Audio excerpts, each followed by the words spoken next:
Lilibet Sussex is 4 years old. She has 3 first cousins. And in all likelihood, she has never once been in the same room as any of them. That is not speculation. That is the quiet, almost clinical reality sitting at the center of this story, and it is about to be tested again. Next month, Archie and Lilibet are returning to the United Kingdom for the first time since 2022, accompanying Harry and Meghan to the Invictus Games' 1 year to go ceremony in Birmingham. Harry reportedly wants to show his children the places that shaped him. He wants them to know their family. He wants roots to mean something to 2 children growing up in Montecito, far from the country their father once called home. But wanting something and getting it are 2 very different things inside the House of Windsor. The Wales children, George, Charlotte, and Louis, are right there. First cousins, same bloodline, and yet the distance between them and Lilibet might as well be measured in years of silence rather than miles. To understand how it got here, you need to go back. The Sussex children did not choose this. That matters. Archie Harrison Mountbatten Windsor was born in May 2019, 3 years before his parents walked away from royal duties for good. Lilibet Diana Mountbatten Windsor arrived in June 2021, already in California, already at a remove from the institution that bears her middle name. She was named after 2 women, her great-grandmother Queen Elizabeth II and her grandmother, Princess Diana, who between them defined what devotion to duty looked like, and she has met neither of them. One is gone, the other lives 11 miles from Kensington Palace, and has not seen her granddaughter since a brief visit in June 2022, when Lilibet was barely a year old. Prince George is 12 now, Princess Charlotte is 9, Prince Louis is 7.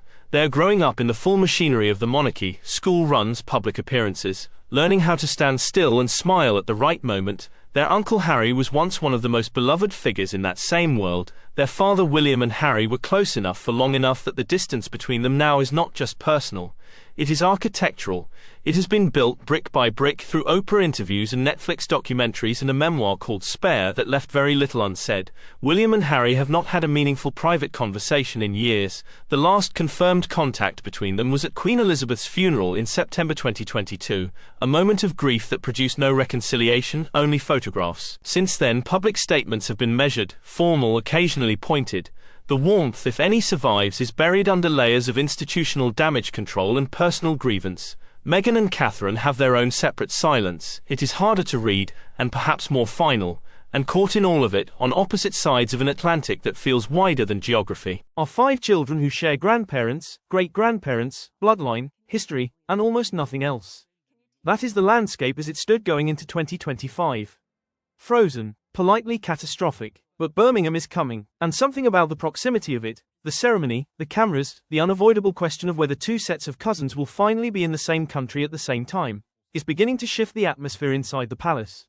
The invitations went out in January. Formal, embossed, bearing the weight of a ceremony that the palace had been quietly engineering for months, the Birmingham Commonwealth Games commemoration, scheduled for the spring of 2025, carrying with it the kind of symbolic freight that royal planners spend careers trying to manufacture. Unity, continuity, the family, together, facing forward. On paper, it was perfect. In reality, it was a pressure cooker with a crown on top. Sources close to the planning process described the internal discussions as, in one word, exhausting. Not because of logistics, the British royal machine handles logistics with the efficiency of a well-funded small government. The exhaustion was political. Every seating arrangement carried implications. Every shared platform raised the same unanswerable question. Who stands where, and what does standing there mean? Harry and Meghan had not attended a joint royal engagement on British soil since the Commonwealth Day service in March 2020. That absence is not incidental, it is the whole story compressed into a calendar gap. The palace's calculation going into Birmingham was straightforward, at least in theory.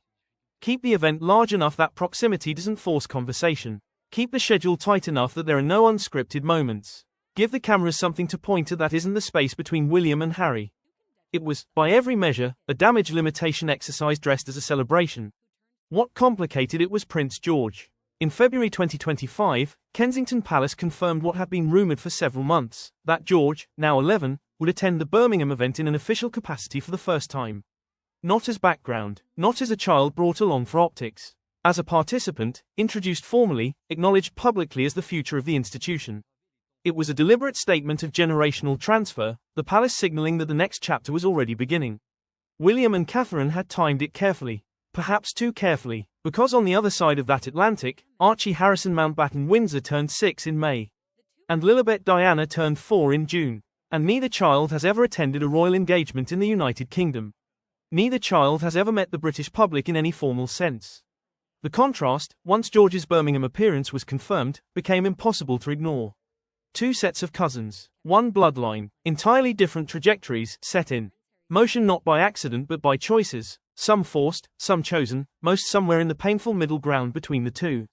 Harry noticed. Of course he noticed. A source described his reaction to the George announcement as quietly furious, not at George, never at the children, but at the machinery of it.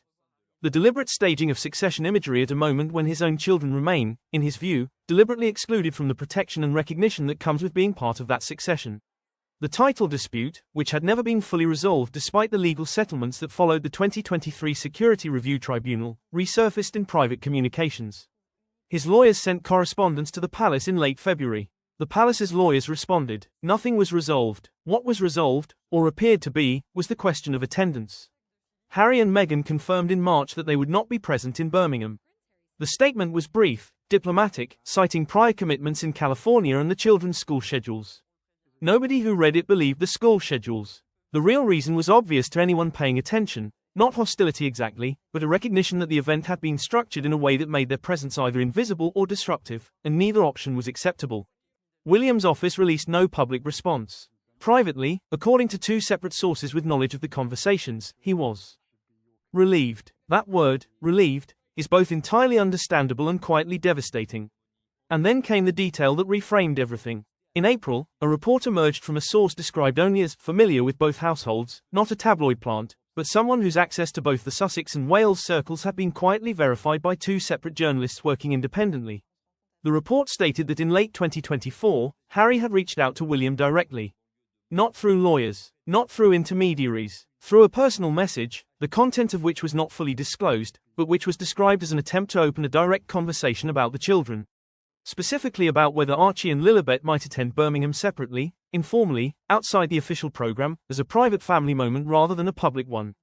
William's response, according to the same source, was not hostile. It was not warm either. It was measured, and it contained a condition, that any such meeting be preceded by a broader conversation about the security arrangements and what the palace described as outstanding matters of mutual concern. Harry interpreted that language as a precondition designed to be unacceptable. William's circle insisted it was a genuine offer to finally address the accumulated grievances properly, rather than performing reconciliation for cameras. Both interpretations are probably true.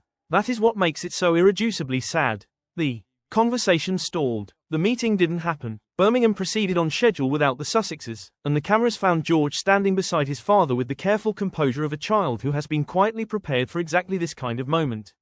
But the reach-out had happened. Harry had made a move that his public posture, the interviews, the memoir, the years of documented grievance, had suggested he was no longer capable of making. He had tried, quietly, privately, on behalf of his children rather than himself. And the attempt had dissolved into institutional caution and mutual suspicion before it ever had a chance to become anything real. That changes the shape of the story. Not toward hope necessarily, but away from the simple version, the one where the breach is total, the silence chosen, and the ending already written. What this moment actually reveals is something the royal family has spent decades trying to suppress, that the institution and the individuals inside it are not the same thing, and the gap between them can swallow people whole. Harry's quiet approach to William before Birmingham wasn't a headline. It didn't come with a statement from Kensington Palace or a coordinated media rollout. It was a man trying to reach his brother before a public moment made the distance between them visible to the entire world.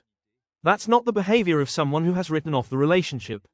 That is the behavior of someone who is still, at some level, in pain about losing it. And that matters, because the dominant narrative for the past several years has been one of clean rupture. Harry chose Meghan, chose California, chose the Oprah sofa and the Netflix cameras and the 400-page memoir. William stayed, held the line, performed the duty. The roles were assigned and the public largely accepted them. But private behavior has a habit of complicating the stories we've decided to tell about people. The institution, to its credit, has learned how to wait. The palace does not panic the way it once did. The years of Diana taught them that reactive, hostile responses to dissent only amplify the dissent. So the current posture toward Harry is one of managed distance. Not hatred, not warmth. Patience. The kind of patience that comes from knowing you hold the structural advantage and time will eventually do your negotiating for you. The problem is that strategy works on enemies. It works less well on estranged family members, because estranged family doesn't go away. George will have a coronation one day. There will be funerals. There will be the inevitable moments that force a reckoning with geography and absence. The institution can manage Harry now, but it cannot manage him permanently. Which brings everything back to William.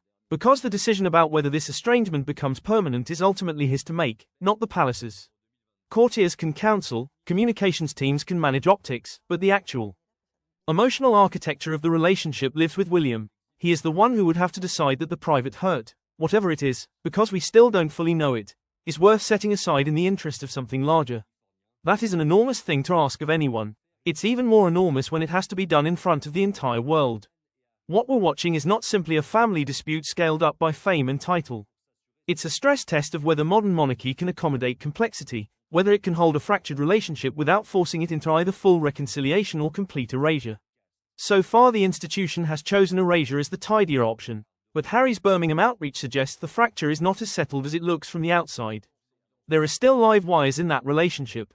The question going forward is whether anyone involved has the courage, or the institutional permission, to reach for them without getting burned. What happens next depends almost entirely on whether William reads that outreach the same way. And that is the tragedy at the heart of all of this. Not the scandals, not the exile, not the years of legal battles and transatlantic accusations.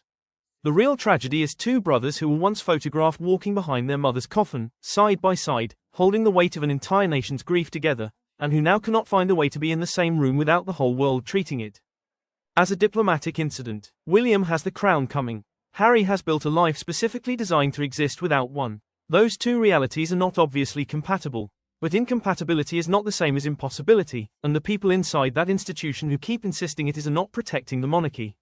They are shrinking it. The House of Windsor has survived abdications, affairs, divorces, and worse. It will survive this too.